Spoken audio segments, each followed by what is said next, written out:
Alright, I don't know how this is going to turn out, but I am going to try to do a pepper update for 4 months on this project that we have going on here. And right now, the first part of it I'm going to do is plant some of the new stuff I got for our own little thing. What we've been using here is just like a sour cream container, cottage cheese container. We put holes in it down here at the bottom. We put a coffee filter inside. It allows us to bottom water.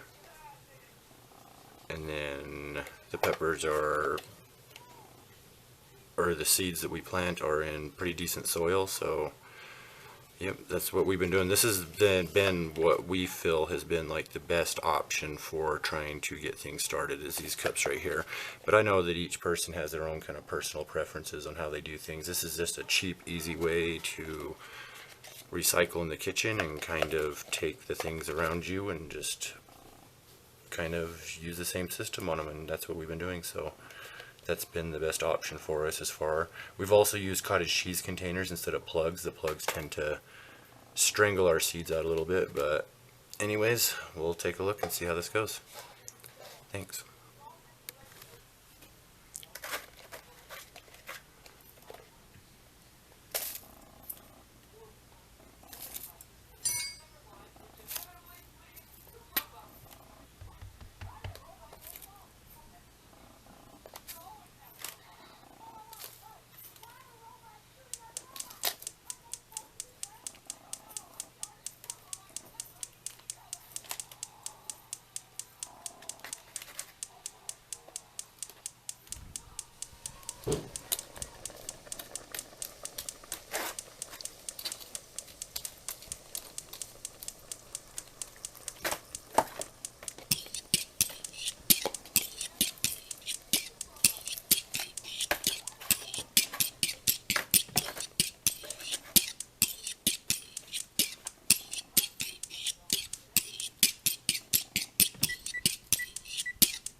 Alright, those are the new peppers we planted for ourselves. We did the Oda. We've been putting the Oda, at least one of them, in basically everything we've been doing. These explosive embers here look pretty cool. The plant will only get to be like 12 to 14 inches tall though, from what I understand. So it's going to be much like the purple flash peppers. Really, really small plant. The plant's only like that big. It's super dwarfed. These other ones too, the black pearl and the Phileas blue, both of these can be a little bit bigger, thicker, bushier plants. They stand up a little bit more. They're not quite as tall as the Chinese 5 colors are going to get, but these two right here will be a little bit thicker. And the Phileas blue is unique in that as it ripens and it turns red, it actually loses its heat. The more ripe a Phileas blue pepper is, the less heat it's supposed to have. So we'll have to see and check that out. But this black pearl is just really popular. I see a lot of people growing these. A really pretty plant. Explosive ember and the black pearl pepper too, I believe both of those are black leafed, which is really kind of unique and cool because most of the peppers that we've ever grown have always been green leafed. And then this sangria one I'm really excited about as well. It looks a lot like the Medusa pepper. They're supposed to be no heat and produce a bunch of really thin, like Thai-sized dwarf peppers. But no heat on those, so they can be popped off a plant and snacked on and stuff like that. It's safe to have around kids, like a little house plant and stuff. I'm not quite sure. It says that these only get to be about 14 inches as well, but I cannot see that with the way that the other ones, the purple flash and the explosive ember pepper, would go. So this one right here, I'm guessing, can get to be about 1.5 feet tall. But it can be really, really bushy with a little bit thicker leaves too on its size. So even though it may be a little bit shorter than some of them, it should be a little bit thicker stalked if we do it right. No heat. I haven't tried growing any of these 5 varieties all the way to maturity myself yet though. So the ornamental peppers, I figure if I'm going to get a wave of peppers out early, I'm going to go ahead and do it with ornamental peppers and smaller peppers so we don't flood our house too early. Anyhow, yeah, that's our video for starting these pepper seeds right now, and I have some more pepper projects going on and I'll try to film them too. Thanks a lot, you guys. One last thing I wanted to mention real quick too is we've been using a lot of cinnamon in our soil. We put it in the soil and it helps prevent the fungus. It's like an antifungal or something, but it kind of prevents if you have pests coming into your house and you're struggling with that. If you get it in the soil ahead of time, it's much better as far as a preventative than this way as well. But if you don't happen to have it in there and you already have the pest problem, like we have fungus gnats. That's our battle this year. So I hear a lot of people have aphids, but if you just sprinkle a little bit of this stuff on the top too when it's damp at the start, and then always bottom water after that so you're not splashing anything around, it kind of helps keep fungus away. This isn't going to be a repellent or a sure shot thing, but for us personally it's worked to kind of help suppress the problem a little bit or fix a little bit from getting out of hand for us. But I'm about to smash them gnats pretty soon in a second. But anyhow, I just thought I would mention that we've been using cinnamon in our soil. The soil is coconut coir, playground sand from a hardware store, and then we also have worm castings, and the worm castings come from our local farmers market, and they are worm castings from rabbit poop, so it should be a lot less acidic and stuff. I kind of am leery about using it when I do start seeds, but most of the stuff we have is already started. It helps to fertilize. We don't have too much in it. Most of it's coconut coir and playground sand. I'm probably going to start putting perlite in a lot of this stuff too lately, but anyhow, thanks again.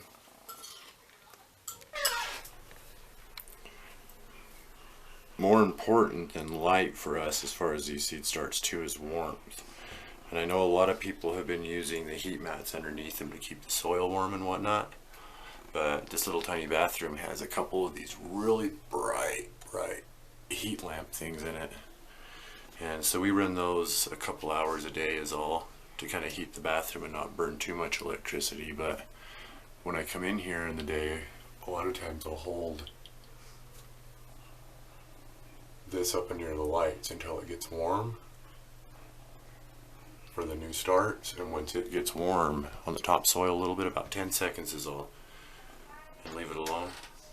Sometimes you can see the sprouts like shoot up really quick, like not like actually visually see them, but you can see them over the span of a few hours kind of start to crest through and stuff. When it's their time, that'll take about 5 to 7 days, I'd say. The little sprouts will probably be up in about 5, and I'm guessing 7 to 8 on the bigger ones. But anyhow, heat's more important than light to the warmth. And by using some kind of like top heat, it probably represents more of like radiation from the sun, so the sprouts probably come up towards it more. But yep, and then there's also the bottom watering. Anyways, thanks one last time. I just thought I'd bring up that heat issue.